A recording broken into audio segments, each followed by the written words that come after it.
അന്വേഷണത്തിന് ഒരു തരത്തിലുള്ള ഇടക്കാല സ്റ്റേയും പുറപ്പെടുവിച്ചിട്ടില്ല എന്നത് തന്നെയാണ്. അപ്പോൾ അന്വേഷണത്തോട് സഹകരിക്കണമെന്നും അന്വേഷണത്തിന് ആവശ്യമായിട്ടുള്ള രേഖകൾ കൊടുക്കണമെന്നും പറയുന്നത് കോടതിയുടെ ഭാഗത്ത് നിന്ന് അന്വേഷണം മുന്നോട്ട് പോകണമെന്നുള്ള ഒരു കാഴ്ചപ്പാട് തന്നെയാണ്.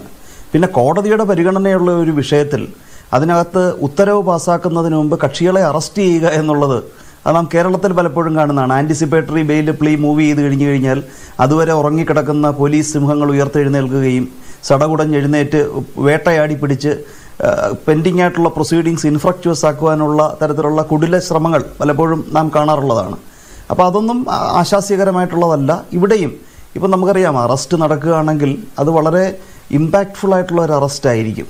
അതായത് ഇപ്പോൾ NDPS ആക്ട് മയക്കുമരുന്ന് കേസുകളിലെ പോലെ ഇപ്പം മയക്കുമരുന്ന് കേസിലാണെങ്കിൽ ഈ 37 എന്ന് പറയുന്നൊരു വകുപ്പുണ്ട്. അതിൻ്റെ 1B NDPS ആക്ടിൻ്റെ വളരെ കണിശമായിട്ടുള്ള പാരാമീറ്റേഴ്സാണ് ജാമ്യം കൊടുക്കുവാൻ വേണ്ടി പറഞ്ഞിട്ടുള്ളത്. അതായത് കുറ്റക്കാരനല്ല എന്ന് റീസണബിളായിട്ട് തോന്നിയെങ്കിൽ മാത്രമേ ജാമ്യം കൊടുക്കാൻ കഴിയുകയുള്ളൂ.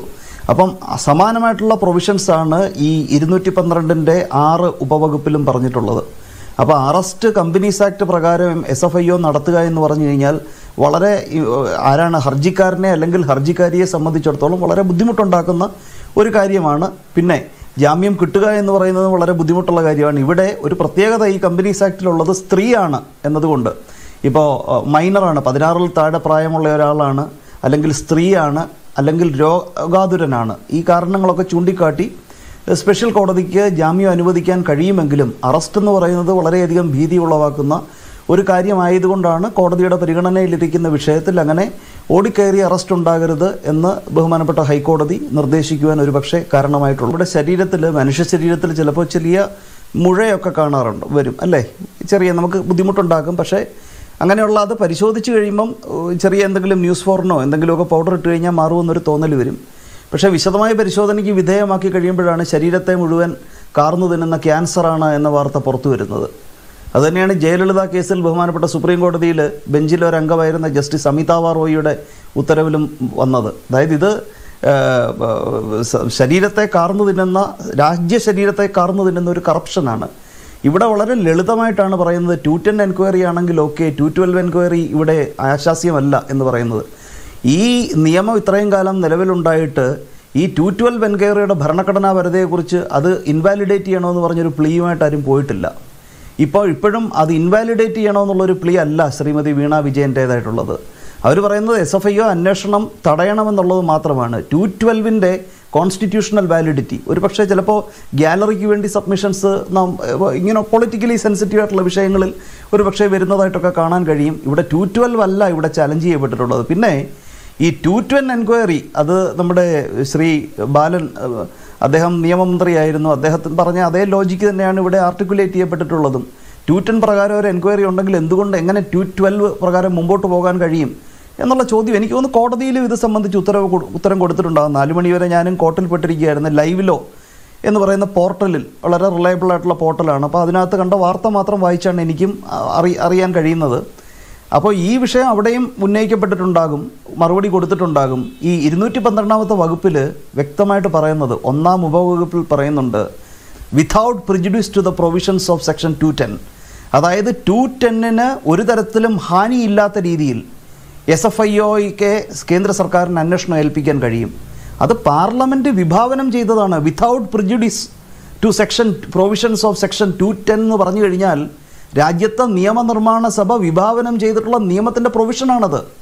എന്നുകൂടാതെ നമ്മൾ 212-ൻ്റെ 2-ാമത്തെ ഉപവകുപ്പിലേക്ക് പോവുകയാണെങ്കിൽ വ്യക്തമായിട്ട് പറയുന്നുണ്ട്, 210 അല്ല ഏത് അന്വേഷണം നടന്നെന്ന് പറഞ്ഞാലും 212 പ്രകാരമുള്ള ഒരു എൻക്വയറി വരികയാണെങ്കിൽ അത് സൂപ്പർസീഡ് ചെയ്യപ്പെടും. ഇവിടെ പറയുന്നുണ്ട്, ഞാനത് ജസ്റ്റ് മലയാളീകരിച്ച് പറയാം, ഇംഗ്ലീഷിൽ വായിച്ച് സമയം കളയുന്നില്ല. കേന്ദ്ര സർക്കാർ സീരിയസ് ഫ്രോഡ് ഇൻവെസ്റ്റിഗേഷൻ ഓഫീസിന് ഒരന്വേഷണം ഏർപ്പെടുത്തി കഴിഞ്ഞാൽ, അന്വേഷണം കൊടുത്തു കഴിഞ്ഞാൽ മറ്റൊരു അന്വേഷണ ഏജൻസിയും കേന്ദ്ര സർക്കാരിൻ്റെയോ സംസ്ഥാന സർക്കാരിൻ്റെയോ, നമുക്കിപ്പോൾ കേരളത്തിൽ ക്രൈംബ്രാഞ്ചിനെ വെച്ചുകൊണ്ട് ഇപ്പോൾ SFIOക്കാരെ പിടിക്കുക എന്ന് പറഞ്ഞു കഴിഞ്ഞാൽ അത് പ്രായോഗികമല്ല. ഇവിടെ പാർലമെൻറ്റിൻ്റെ നിയമം പ്രൊഹിബിറ്റ് ചെയ്യുന്നുണ്ട്. ഷാൽ പ്രൊസീഡ്, അങ്ങനെ ഒരു കാര്യത്തിനും ഒരു ഒഫൻസും മറ്റൊരു ഏജൻസിക്കും അന്വേഷിക്കാൻ കഴിയില്ല ഈ നിയമപ്രകാരമുള്ളത്. ഏതെങ്കിലും അന്വേഷണം ഇനീഷ്യേറ്റ് ചെയ്തിട്ടുണ്ടെങ്കിൽ ആ അന്വേഷണം മുൻപോട്ട് പോകരുത്. It shall not be proceeded further with. നിയമം വളരെ വ്യക്തമായിട്ടാണ് പറയുന്നത്. എന്ന് മാത്രമല്ല, ഏത് ഏജൻസിയാണോ ആ ഏജൻസി റെലവൻ്റ് ആയിട്ടുള്ള ഡോക്യുമെൻസും റെക്കോർഡ്സും അത് SFIOയ്ക്ക് ട്രാൻസ്ഫർ ചെയ്യണം. അപ്പോൾ 212 ഒന്നാമത്തെ ഉപവകുപ്പിൻ്റെ തുടക്കത്തിൽ കാണുന്നതും ഇത് പറയുന്നത് എന്താ, കോടതി വായിക്കുന്നല്ലേ, ചാനലിൽ ഇതെന്തിനാ പറയുന്നതെന്ന് പലർക്കും ജനങ്ങൾക്ക് വേണ്ടിയാണ് നിയമനിർമ്മാണ സഭയും ഒക്കെ. ഇതൊക്കെ അറിയാൻ ജനങ്ങൾക്ക് അവകാശവും ഉണ്ട്. ആ അവകാശത്തിലാണ് റിപ്പബ്ലിക് നിൽക്കുന്നത്. ഇത് വക്കീലന്മാർക്ക് മാത്രമുള്ള അറിവിലേക്കോ അല്ലെങ്കിൽ നിയമം പഠിപ്പിക്കുന്നവർക്ക് മാത്രമുള്ള അറിവിലേക്കോ മാത്രം വെച്ചിട്ടുള്ളതല്ല. അങ്ങനെ ഇതിനകത്തൊരു ഗോപ്യതയും ഇല്ല. ഇതറിയാൻ ജനങ്ങൾക്ക് കഴിയുന്നിടത്താണ് ആ നിയമവ്യവസ്ഥ ജനാധിപത്യപരമാകുന്നത്. ഈ 2ാമത്തെ വകുപ്പിൽ വ്യക്തമായിട്ട് പറയുന്നുണ്ട്, ഒരു അന്വേഷണം തുടങ്ങി വെച്ചിട്ടുണ്ടെങ്കിൽ SFIO അന്വേഷണം തുടങ്ങുമ്പോൾ ആ അന്വേഷണം നിർത്തണമെന്നും എല്ലാ ഡോക്യുമെൻസും കൊടുക്കണമെന്നും. പിന്നെ ഈ കേന്ദ്ര സർക്കാർ തന്നെ അവിടെ സമർപ്പിച്ചു എന്ന് പറയപ്പെടുന്ന ഈ സത്യവാങ്മൂലത്തിനകത്ത് ഇത് സംബന്ധിച്ച് വിശദമായിട്ട് പറയുന്നുണ്ട്. എന്തുകൊണ്ട് SFIO എന്ന് പറയുന്നുണ്ട്. ഇത് എക്സാലോജിക്ക് പോയി അവർ പറയുന്ന ആ ഒരു ഗ്രീവൻസ് പോലെ ഒരു കമ്പനി MS ഓഫീസ് ഇങ്ങനെ തുറന്നു വെച്ച് കൊടുത്തതിന് ഇത്ര കോടി രൂപ വാങ്ങി എന്നുള്ളതല്ല.